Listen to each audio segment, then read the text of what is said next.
Assalamu alaikum. This is Maths Hub and we are working with exercise 8B, question number 6, D1 updated 7th edition. And what question number 6 says, the figure shows a trapezium PQRS where PQ is given 12 meter, PS is given 13 meter, and if PT is given, the perpendicular one is given like 10 meter.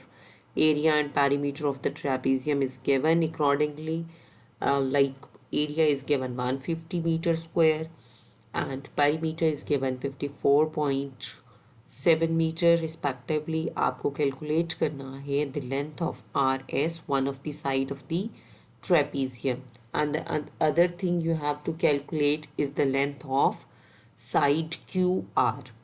So we are taking start for the question. Whatever is given in the question is mentioned in the given diagram as well. So it is all given data and we are taking start with the given data of the question. Like ये आपके पास एक trapezium है और इसमें यहाँ पे arrow indications हैं, ये आपको पैरेलल साइड्स का बता रही है, यानी कि हमारे पास one of the parallel side line के लिए हम इसको L1 मेंशन कर दें और इसको L2 मेंशन कर दें, और यही हमें साइड जो है सेकंड पैरेलल साइड जो है in first part of the question हमें कैलकुलेट करनी है। अच्छा, उसके बाद ये PQ is given in the diagram, PS is given. What PS is one of the sides of the trapezium. तो ट्रेपीजियम क्या है? It's a four sided figure जिसमें one pair of parallel side जो है वो आपको मेंशन होता है। तो whenever it is a trapezium आपके पास ये जहाँ पे एरोस लगे हुए होंगे ये क्या होंगी? पैरेलल साइड्स की इंडिकेशन होगी। तो let's start for the solution of the question. As area of trapezium is given, तो आपने अपने क्वेश्चन में से वो वैल्यू पिक एंड चूज करके स्टार्ट में लिखनी है जिसके लिए कोई आपके पास फॉर्मूला बनता है। लाइक जैसे एरिया के लिए आपके पास डेफिनेट फॉर्मूला है, it is the area of the trapezium is equal to 1/2 sum of the parallel side multiplied by the height of the trapezium. Height of the trapezium क्या है? यहाँ पे P से लेके T तक जो है ये हाइट है। वो लाइन जो 90 डिग्री का एंगल बनाएगी वो क्या होगी? हाइट ऑफ द ट्रेपीजियम होगी। ये ड्रॉ हो सकती है किसी भी वर्टेक्स से ऑन द ऑपोजिट साइड।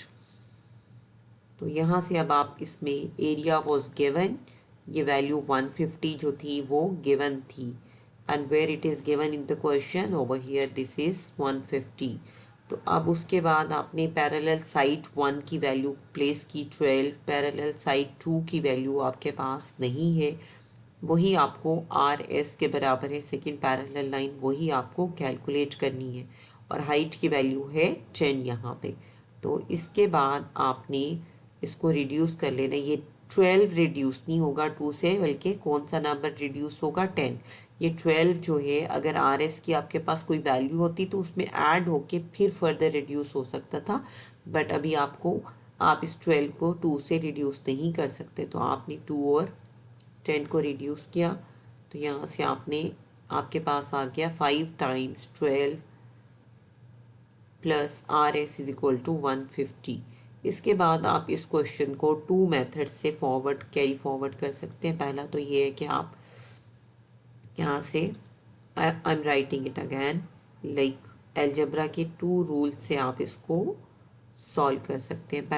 पहली बात तो ये कि आप 5 को इधर 5 मल्टीप्लाई हो रहा है इस फैक्टर के साथ जिसमें वेरिएबल है, यानी कि आर एस की वैल्यू जिसमें आपको कैलकुलेट करनी है, इस फैक्टर के साथ 5 मल्टीप्लाई हो रहा है, तो आप क्या करें, इसको यहाँ से ख़त्म करें और ये इस साइड पे जाके 150 को डिवाइड कर देगा और आपके पास आ गया 30, और यहाँ से आपने आर एस की वैल्यू को कैलकुलेट करना है, तो 30 में से 12 को माइनस किया and you come up with 18 here.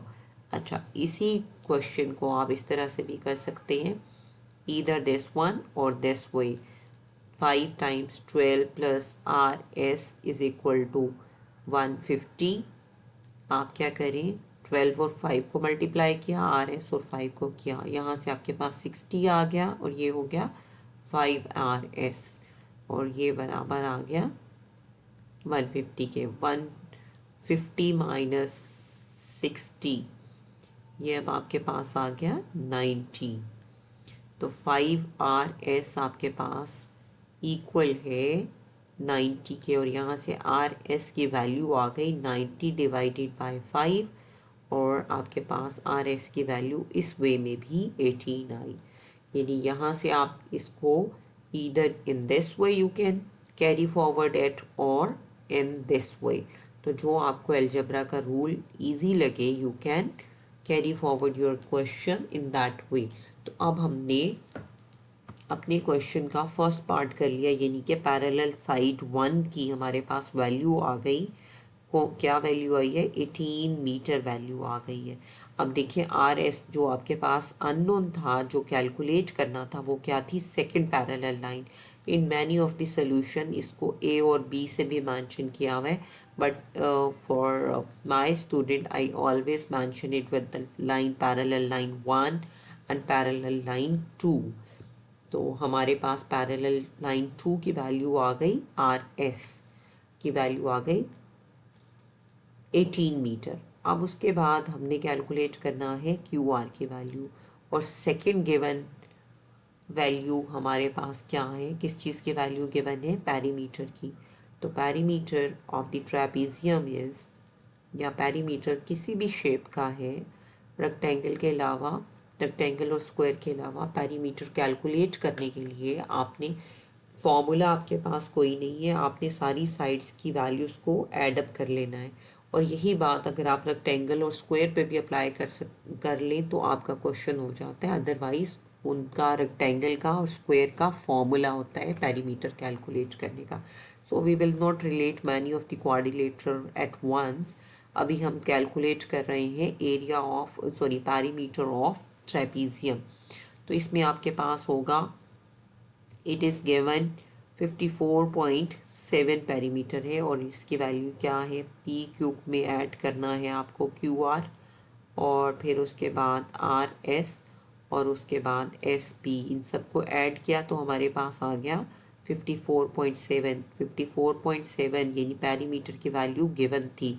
जब भी एरिया या पेरीमीटर की वैल्यू गिवन हो तो आपने उनका प्रॉपर सोल्यूशन लिख के वहाँ से जो आपको कैलकुलेट करनी होगी वैल्यू, आप आराम से कैलकुलेट कर सकते हैं। तो PQ इज़ 12 हेयर, QR आपके पास नहीं है, आपने कैलकुलेट करना है, इसको QR ही रहने दें। RS आपके पास अभी आपने कैलकुलेट किया 18 आ गया, और SP जो है वो 13 आ गया, और ये इक्वल है 54.7 के। 18, 13 और 12 को आप ऐड कर लें तो 18, 13 और 12 को ऐड किया 43 आ गया। और फिर हमने फर्दर सोल्यूशन के लिए